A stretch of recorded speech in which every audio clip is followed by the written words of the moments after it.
guys want to beware the awakening, take a defying armor featuring our Hisuian Goodra VSTAR from Lost Origin with a rolling iron attack doing 200 damage for 1 water, 1 metal, and 1 colorless, taking 80 less damage from attacks during our opponent's next turn.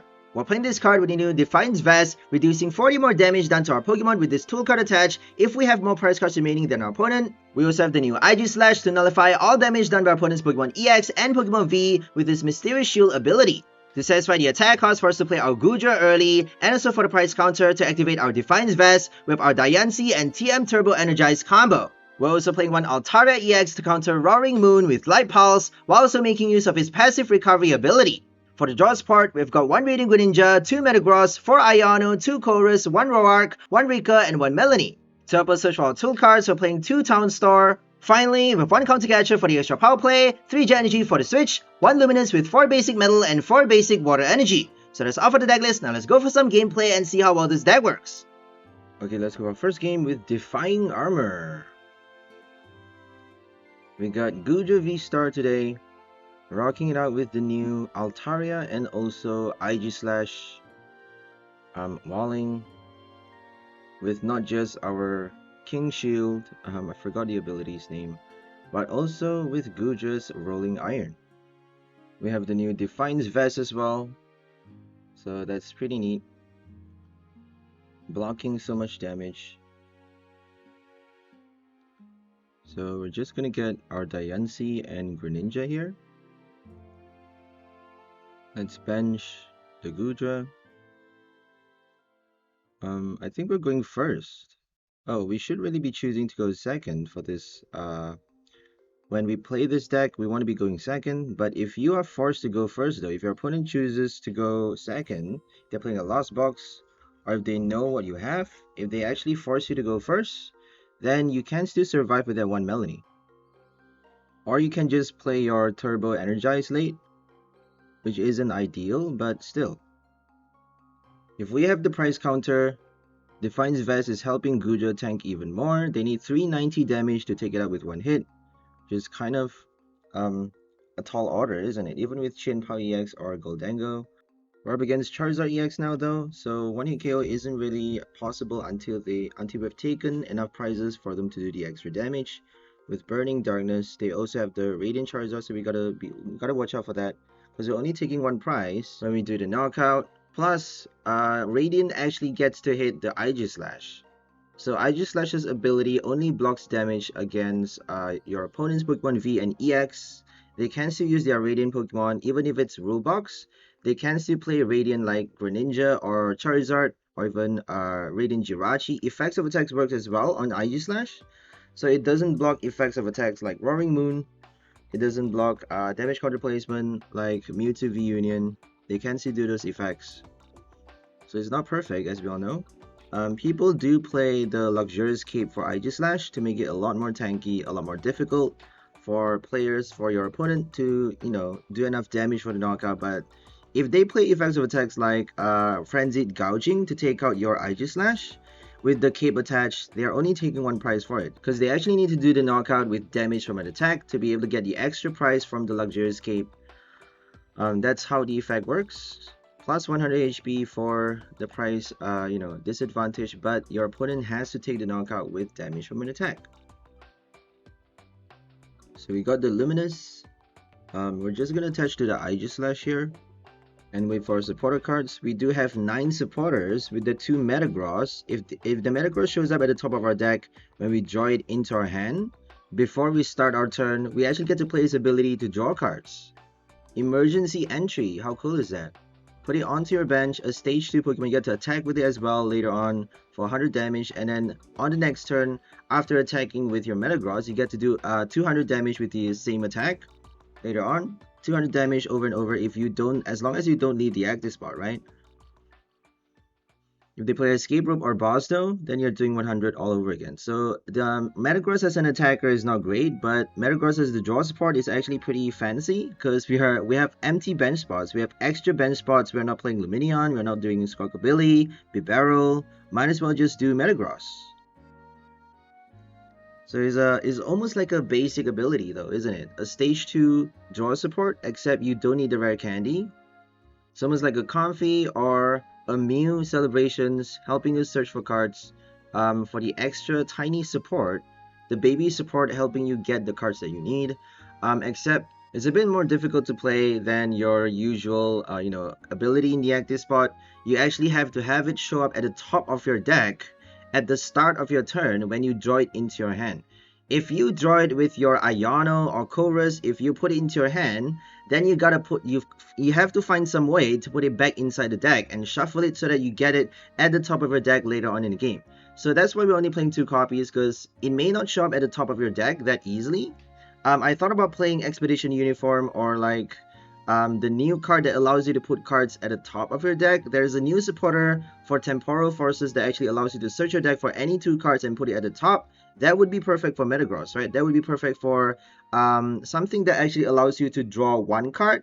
And then, if you have like a NTV is still legal post-rotation. So we actually get to play that to draw the extra 1 card that we search from the deck. We're basically doing a single search and then use that card to basically get something else. And then, well, if we search the deck though, we have to shuffle it and then Metagross won't be at the top anymore. So I guess that's the tricky part. How do we keep the Metagross at the top of the deck? After putting it there, we're not allowed to shuffle the deck anymore. That means we can't play our Aroma, we can't play any items or stadiums that actually makes you discard the top of your deck or search your deck for stuff. We're not allowed to search our deck after playing that supporter card, because that actually arranges the deck nicely already. If we mess up the arrangement, then Metagross's ability goes to the drain. We can't use it anymore. There's no point putting it at the top. Obviously, we'll have to put Metagross at the top 2nd card of the deck. If we put it at the top, we're going to draw it out with NTV's ability. That's the reason why I say, it's actually a bit tricky. If you need just the Basin, or if you need just the V-Star or your EX, if you have the Rare Candy already in your hand, you can actually play the supporter. I forgot the name of the supporter card. It's a future supporter card that allows you to search your deck for any 2 cards and put them in any order at the top 2 cards of your deck. And then shuffle the deck, obviously, and put the rest under. That means we actually get a free search from NT's ability. We get 1 single free search, and then we get to put the Metagross at the top. Obviously, Charizard EX though doesn't really need Metagross, because Metagross can't really attack with it unless if you do like Luminous, because it actually needs 1 metal and 1 colorless. If you play Luminous for Charizard EX, then how do you search for it though, right? It would be a bit more tricky. Oh, we have Pidgeot EX, right? We do have Pidgeot EX for free search. So Luminous for Metagross would actually allow it to attack for only 100 damage, which isn't really too necessary. I would rather just get the... Charizard needs the draw support though. It doesn't need an additional attacker, but it definitely needs the draw support.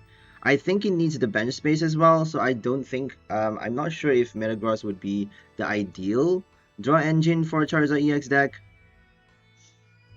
Maybe some other decks that have the single draw, right? Some other decks that allow you to draw that 1 card into your hand without actually disrupting the arrangement of the other cards inside your deck.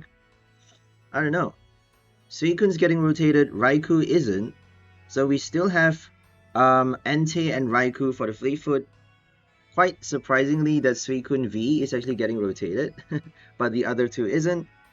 I'm quite surprised. So anyways, let's get back into the game. Now they have their Charizard not being able to do any damage on our Aegislash because we're walling with it, having our ability to prevent all damage done by our opponent's Pokemon EX and V cards. So all they need now is either a Charmeleon. They should not have evolved the EX. They should have just evolved the Charmeleon, get enough energy. I don't think they have enough ways to search for the energy though, except the ability. That's probably the reason why they evolved it anyways. Because if they have to attach from their hand, they need the Pidgeot.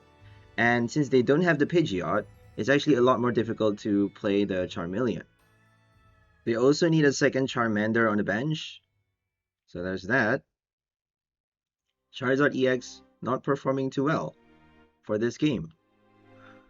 It's not perfect though. It's a stage 2 deck with a stage 2 search support. That's why they need a lot of supporter cards. They have the Mew EX as well for the extra draw. They can also do genome hacking with Infernal Rain, which is super cool, allowing you to copy any one of your opponent's active Pokemon's attacks.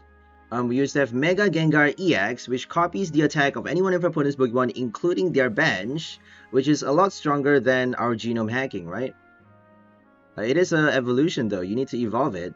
And if you evolve a Mega Pokemon, you're actually wasting one turn. Your turn ends after the Mega Evolution, unless if you have the Spirit Link tool card attached, then you actually get to continue your turn after evolving. So Mega Evolution was a huge thing, right? Phantom Gate for Mega Gengar was so cool back then. Everyone was using it. If you play Mega Gengar versus Mega Gengar, though, I don't think they would have any viable attacks on the bench, except maybe support, so I'm not sure. You kind of need a secondary attacker as well, just in case your opponent plays a control deck. If they play control, like a Snorlax, you're not doing a lot of damage as well with your Phantom Gate. That's the problem, right? You can't really predict what your opponent is playing. They could be doing a disruption deck, they could be doing an item lock, which would actually allow you to lock them back. So it would be an interesting matchup to see how control versus Mega Gengar would actually work.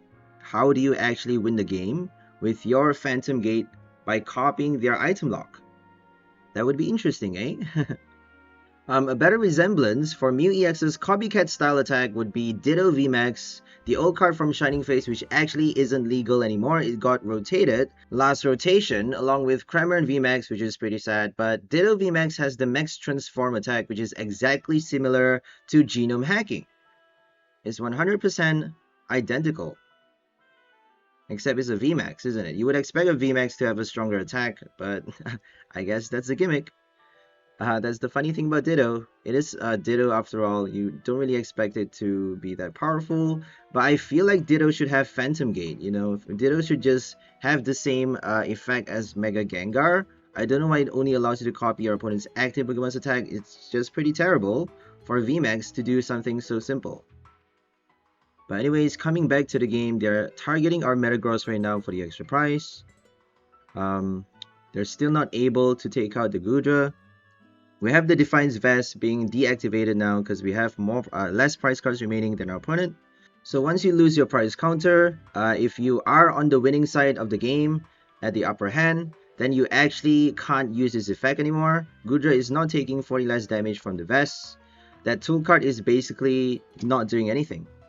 It's the same as Defiance Ban. If you don't have the price counter, it's not giving you the damage boost. This one is not giving you the damage reduction. Right, the damage buff, the defense buff, my bad. Goodra, a defender. This is Hisuian Goodra though. This is not actually Goodra. This is Hisuian Goodra VSTAR. So they can block off our moisture. They can block Greninja's ability as well if they play Path. We do have 2 Town Store to counter that, so I don't think we should be too badly off.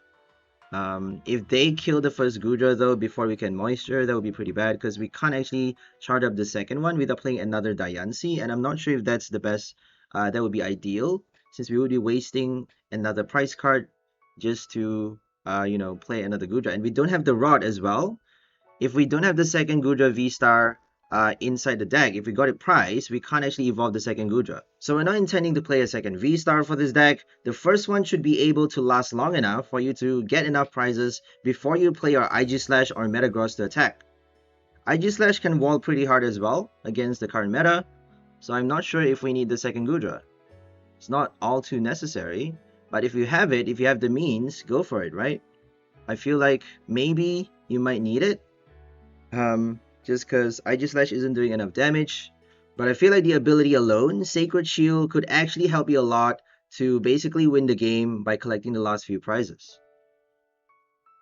Never underestimate Aegislash, right? Because you actually get to ignore all effects on opponent's active Pokemon with hard bashing, which is super cool.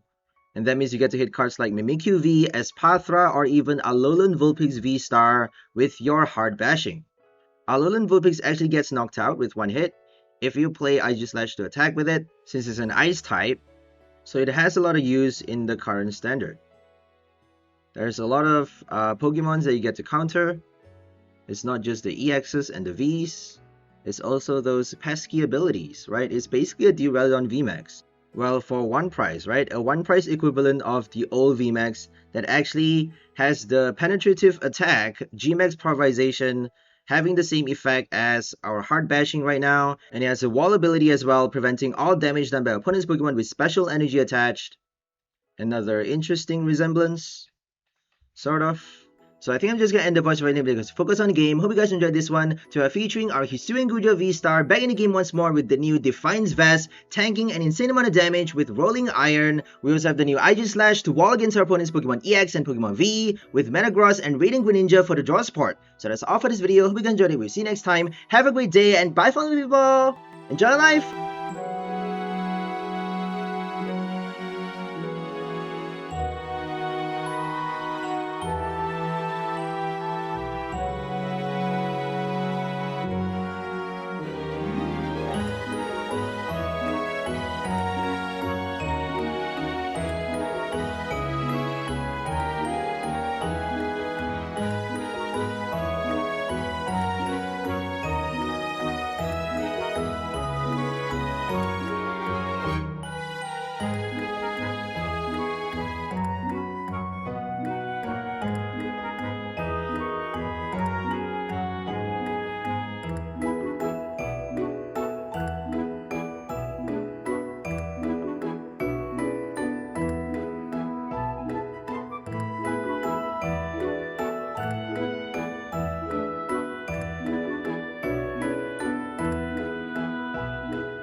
you.